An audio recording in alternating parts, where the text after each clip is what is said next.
It's very, very clear. It's only Diamond Dallas Page in the ring.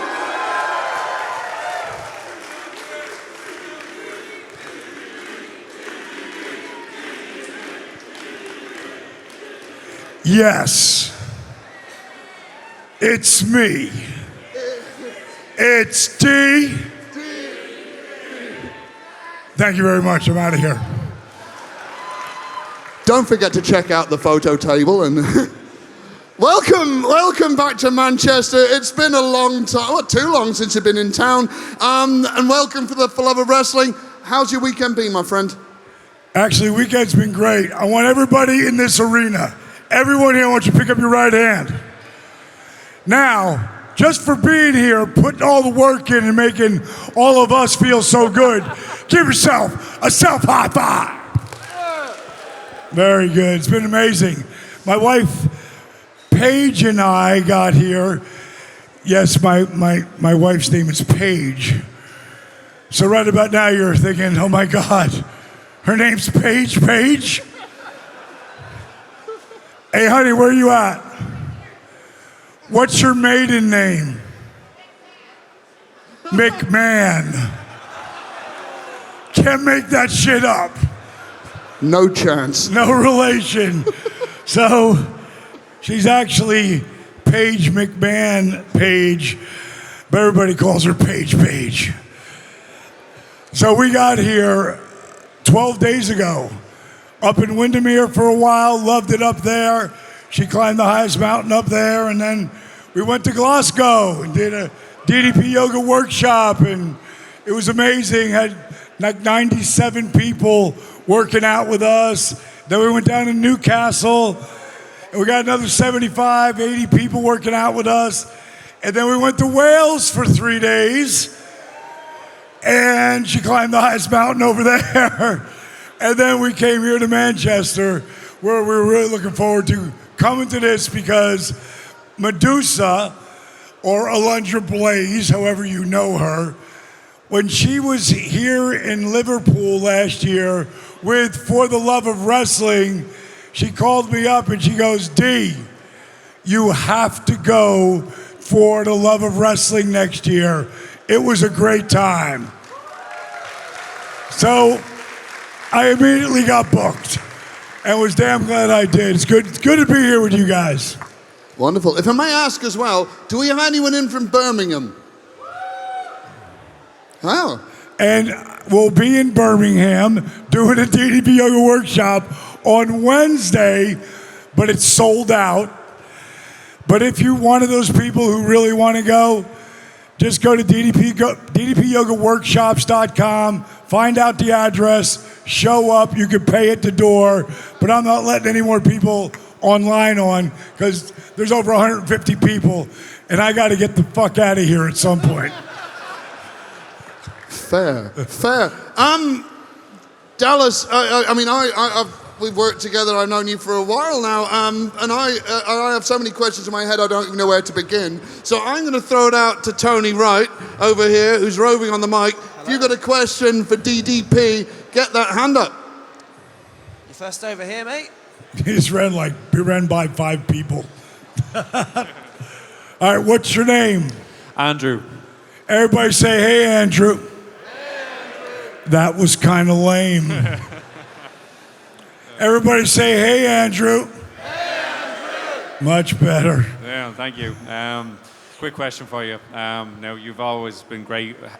You've been a great advocate for mental health and physical well-being. Who started you on that journey, meaning from the wrestling business standpoint? Who was a positive influence on you after, you retired from the in-ring competition? Not so much wrestling. Guys who, while I was in wrestling, of course, the late, great Dusty Rhodes. He was one of the most positive guys that I've ever been around.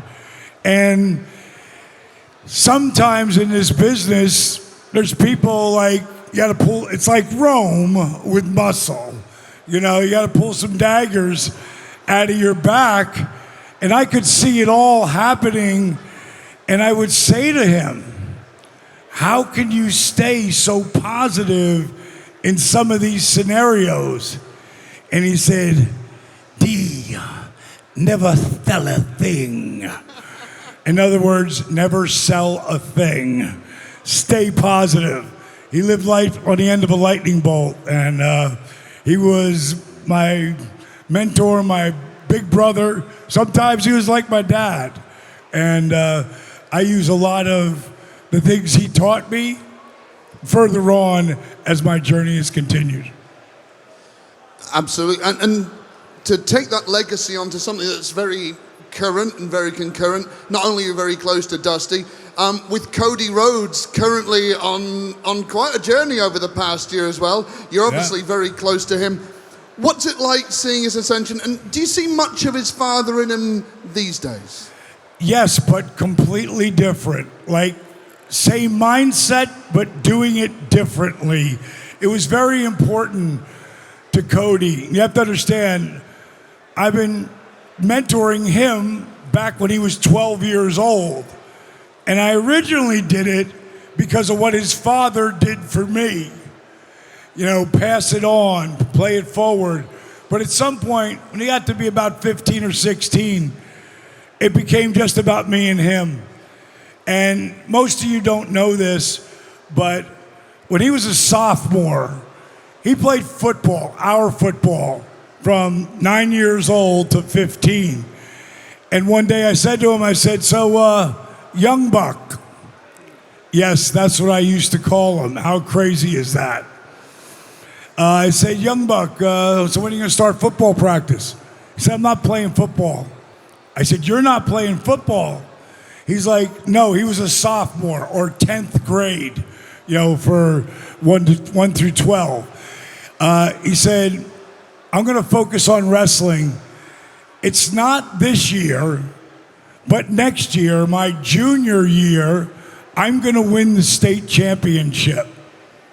I said, wow, that's a bold statement, young buck. I said, you know what that's going to take? He said, yeah, hard work. I moved to LA that year and flew back for his state championship that he went 48-0 and won the state championship. His senior year, he lost his 12th match. And I knew, but I wasn't going to sell it. And I called him. I'm like, hey, young buck, what's up, buddy? He's like, Dallas, I lost.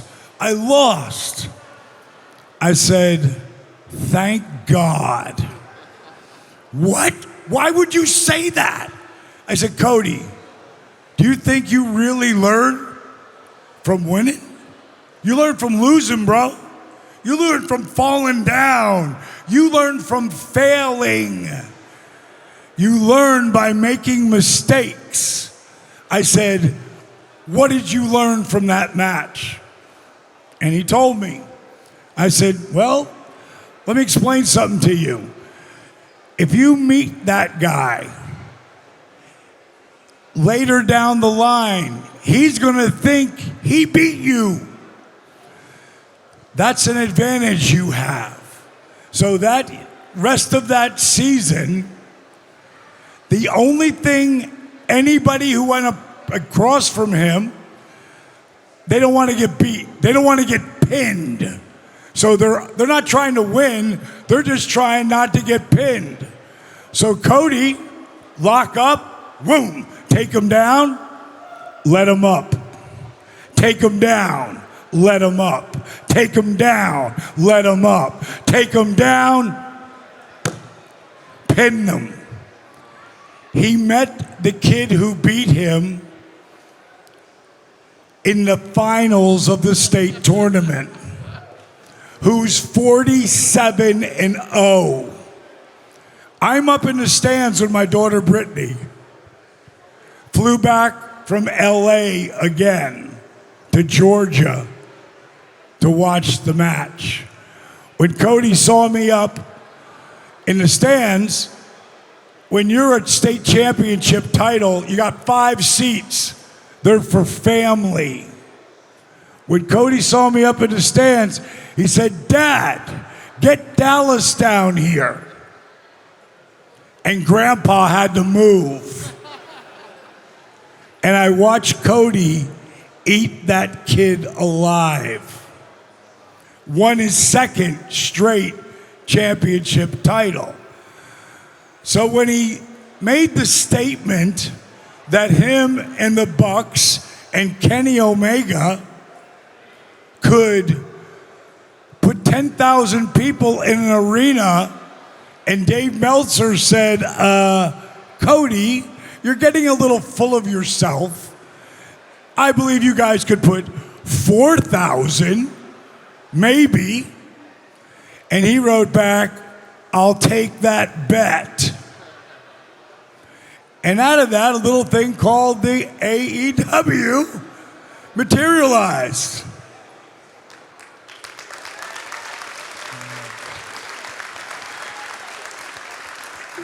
So for him to be on the journey he's on,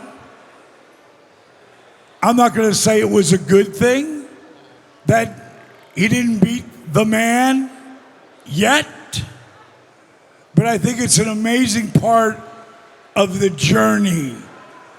And who's next on that journey? A real life beast in carnage. So he's got his work cut out for him, but you know what? Hard work ain't ever slowed that guy down. Tony. Hi, man. My name's KD. It's Whoa. So what was your name, dude? It's KD. Keith. Just call me Keith. Everybody say, "Hey, Keith." Hey. Much better. Cheers. When I first saw you, I saw you on WWF taking bumps off Kane and The Undertaker.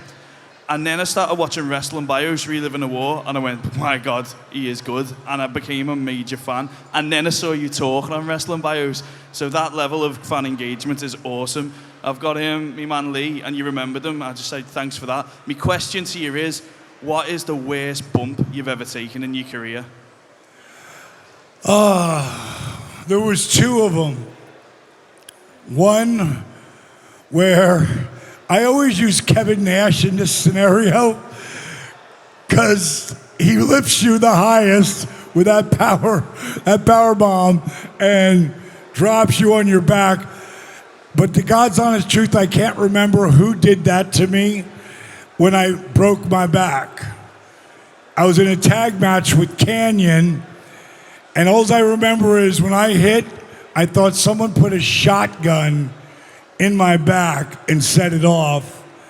And I crawled in real life agony over to Canyon and tagged him in and said, "Don't tag me back. I think I broke my back." And that night, you can't sit down when you break your back. You got to sit like this or lay in the back seat. We had to drive 287 miles back that night. And that looked like it was the worst thing to ever happen to me because I had 3 spine specialists tell me I'm never going to wrestle again. You want to talk about emotional gravity. You know, everybody thinks I'm the most positive person alive. I may be one of them, but I also get depressed. I also go down, just like all of you. The deal is, I don't stay there. I pull my head out of my ass, I stop thinking, woe is me, and I figure out how the fuck am I going to get around this? That's what I do. I'm the guy who, at 42 years old, most of you know this, some of you don't, I didn't start wrestling till I was 35. My career didn't start to take off until I was 40. That was in 96. 97 and 98, I was at top of the world. Thanks to guys like Kevin Nash and Scott Hall, who were the guys who put me on that rocket by letting me drop them. Nobody touched the outsiders. But because of our real relationship, they let me in and gave me that push. And of course, Randy Savage took it to the next level for me. That was, no one said, Randy, Dallas is going over. Randy said, Dallas is going over. So the bottom line is, having the run of a lifetime in 97 and 98, I was living the dream on a whole different level. I literally just signed a multi-million-dollar 3-year deal, and then bang, it's over. I'm the poster boy at 42 years old for the guy who wouldn't be caught dead doing yoga. Now my name's attached to it. That's kind of funny. You know, it looked like it was the worst thing that ever happened to me, but it ended up being the best thing that not only happened to me, but people all around the world. So when you start to think this is the worst thing that ever happened to you, try to find the light. Try to find that positive thing to get towards and start working your ass off to get there. And there's a really good chance you will. Tony, We do have a fella over here. we're going It's a little. 8 o'clock? What's your name? My name's Mikey. Mikey. What do you say? Mikey. Mikey. Okay, everybody say, hey, Mikey. Other than yourself, who do you think has the best cutter in wrestling? Ooh. I got to give that to, because so many, Randy Orton is just unbelievable. I think he took the move to a different level. But if I'm going to pick the one that blew me away, on my Facebook Reels, a fan took this, like probably sitting in the first or second row, when Sammy Guevara springboarded off the rope onto a ladder and then springboarded through and caught Cody as he took a perfect cutter onto the ground. It blew my mind. That little 8 seconds has over 58 million views. It went crazy viral. And because what made it so amazing, because there's been unbelievable. Frankie's done some unbelievable ones. God, so many guys have done like moves that I couldn't even think of getting into or being able to catch them or whatever. But that move, there was so much could go wrong. The ladder could have swung out of the way. He could have missed him. Cody told me he had a plan B just in case, which I would only expect. But that's my favorite one because it's insane. Insane. I'm just going to jump in for a moment. A lot of having a legacy in wrestling or in life is quite important. It's telling that no matter who does it, even if they don't say the diamond bit, everyone still calls it a cutter. It could have been, just like it's still called the DDT because of Jake. How does it feel to know that regardless of what your personal name is, your legacy, there's going to be a part of you in wrestling forever because of the diamond cutter? It's awesome. Every time I'm watching something back that Cody did, if he's around me, when he does that Cody cutter, he'll look at me and go, thank you. And if he could be in the middle of a conversation, go, thank you. And come back to it. And so many guys have, It's super cool. I think this young generation of wrestlers, like, we were really great athletes, but these guys, a lot of these guys are at a different level. Like, I'm in awe of the work rate and you think it's all been done, and then someone comes up with something I've never seen before. And that's really hard, but they do it all the time. So it's pretty amazing. The only thing I want this generation to understand, this is awesome, is amazing, but it's even better when they're chanting the babyface's name. Because now you've made it personal. I got just goosebumps on that. God bumps, I call them. I've been there. I've been lucky enough to have an entire building chanting DDP. It's a drug like no other. And when you were really telling that story, and you can get them to do that, and it's kind of hard today to a certain degree, because these matches are awesome. They're unbelievable. They're doing spectacular, moves today. And I look for the match. Like, I watched, anything you watch with Bryan Danielson, no matter what you watch, it's going to be amazing. No matter who it is.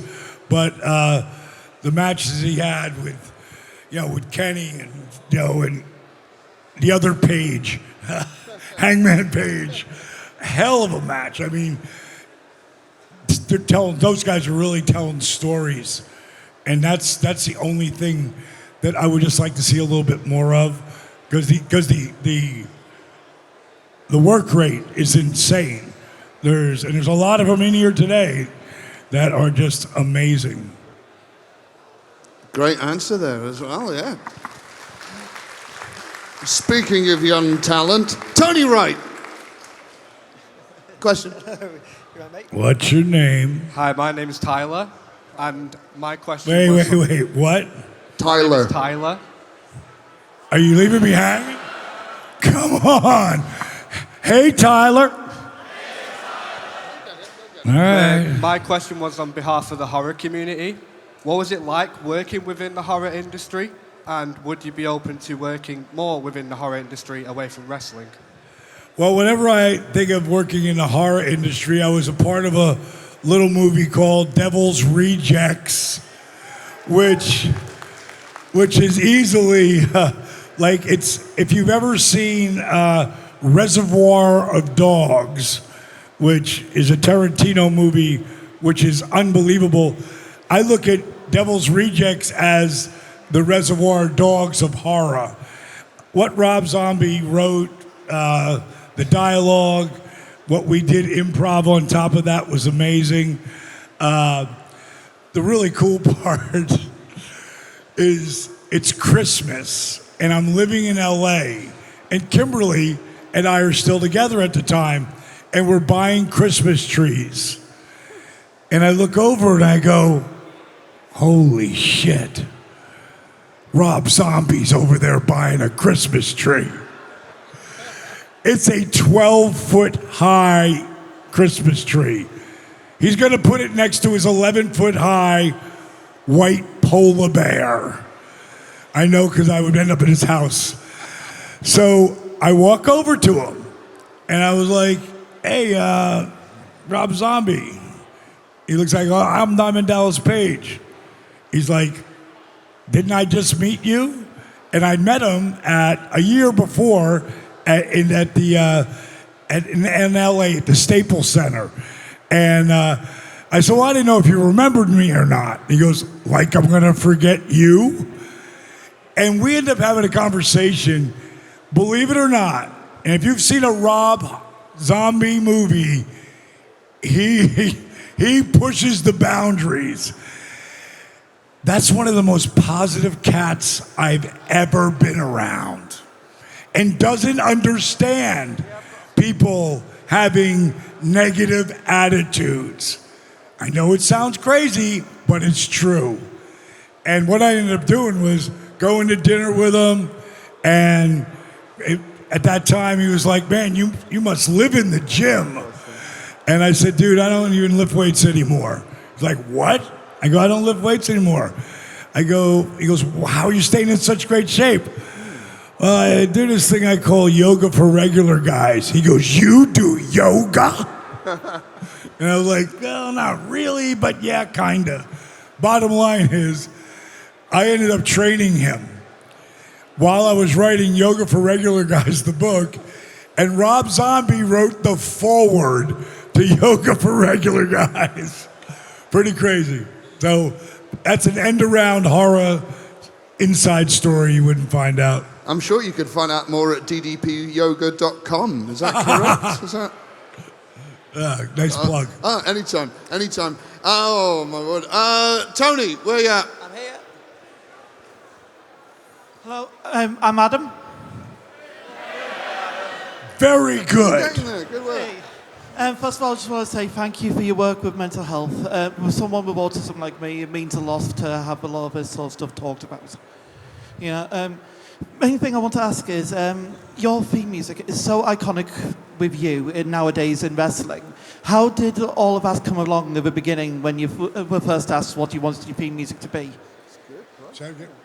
Well, I'll paraphrase over. So, your music, Self High Five. Come on, we're all a fan of that, aren't we? I was so glad you played that music as opposed to that other thing. Yeah, I may have made sure we had that. Thank you, illegal. I went on tour with him, and we did about 8 different dates, and so very good. I was hoping you were going to take care of that. Oh God! If I played the WWE music, I would have quit. I would have been so pissed. Whoever in Bomb would have gone home. But because it was Jimmy Hart was behind them. Was it Jimmy Hart? Jimmy Hart was. He said, "What music do you like?" And at that time, there was "Smells Like Teen Spirit" and what was the other one that was hot? But was it a Nirvana one or was it? Yeah, Nirvana. This is turning into pointless. Come As You Are. Come As You Are. Oh, that was. Oh, yeah. yeah. It was either one, but I really liked Teen Spirit a little better. And he listened to both, and then he said, "How about this?" I said, "Yeah, that's what I want it to sound like." He goes, "No, that's what I just did." I said, "What do you mean?" I said, "We'll get in trouble for that, dude. It sounds exactly like it."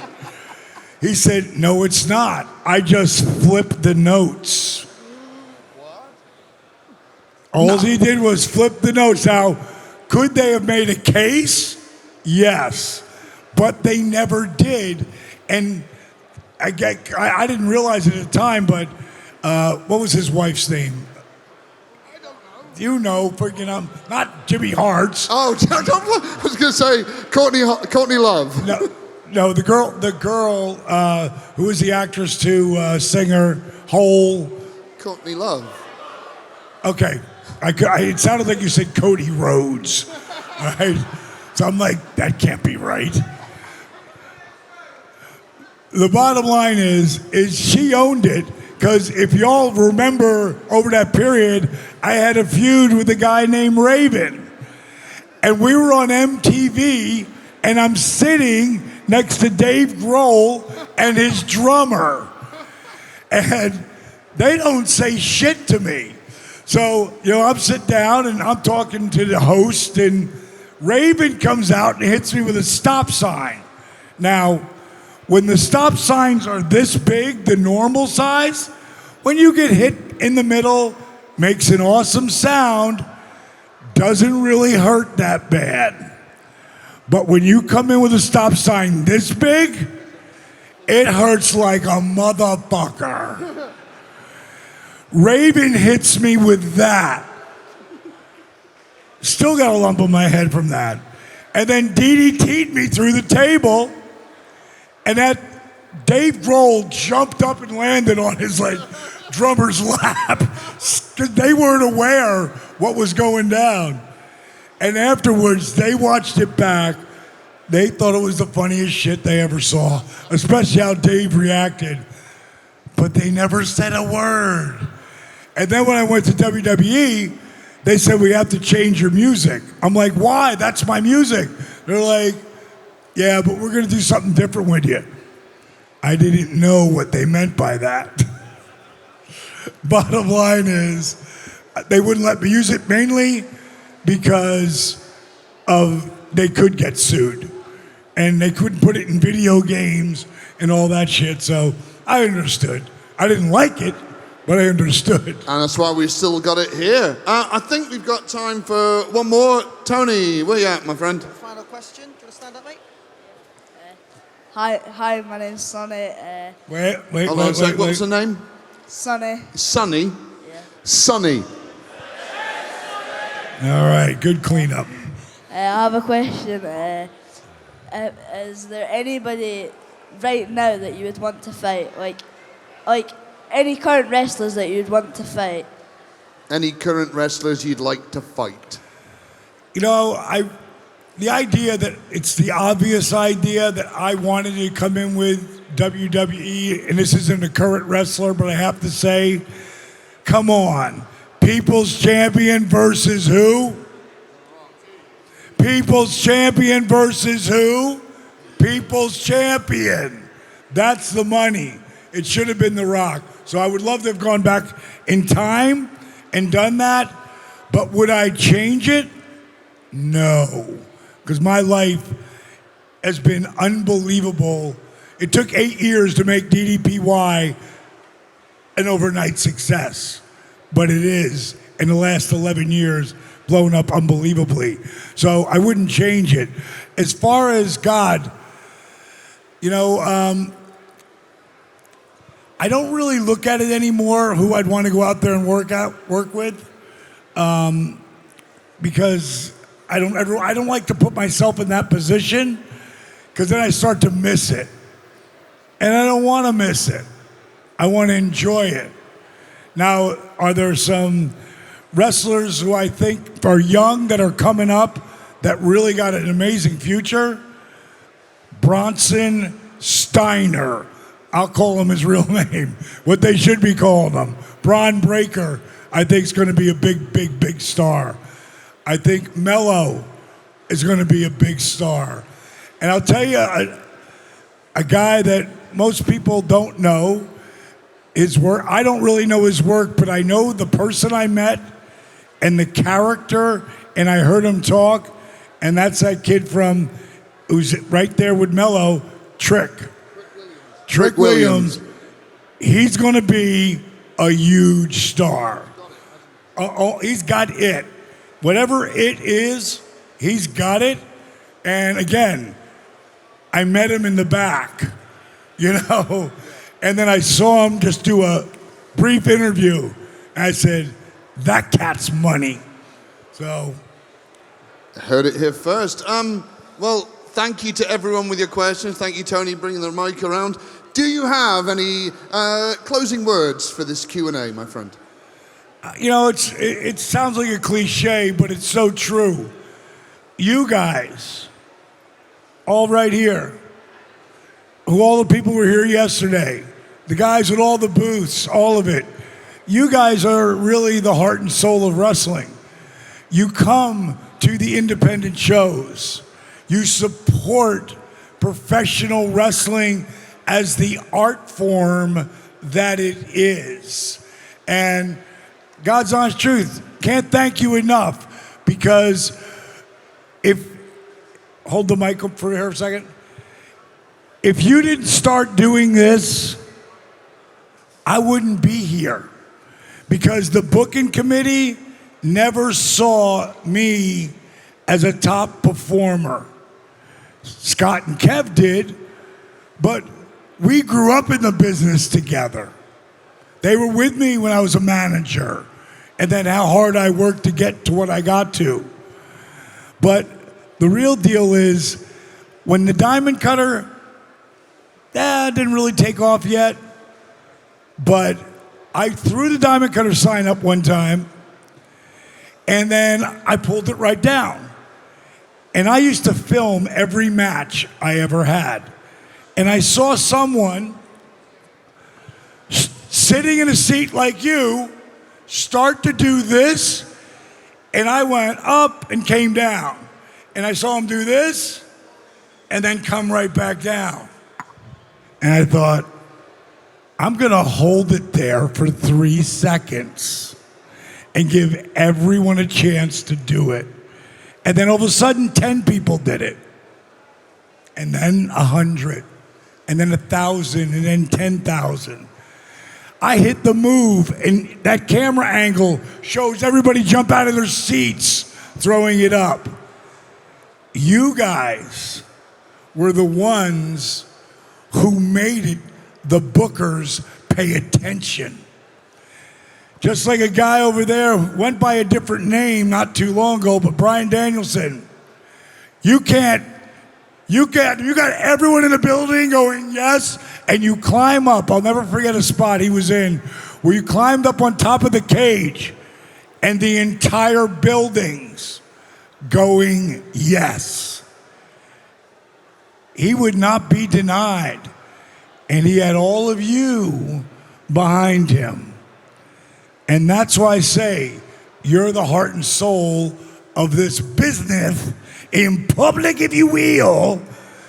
And I want to thank you all for coming to the event and for listening to my rhetoric. See ya! I feel, give them one big diamond cutter together. Everybody, throw them up. Let's hear it for the Hall of Famer, the King of Bada Bing, the Master of the Diamond Cutter, Diamond Dallas Page!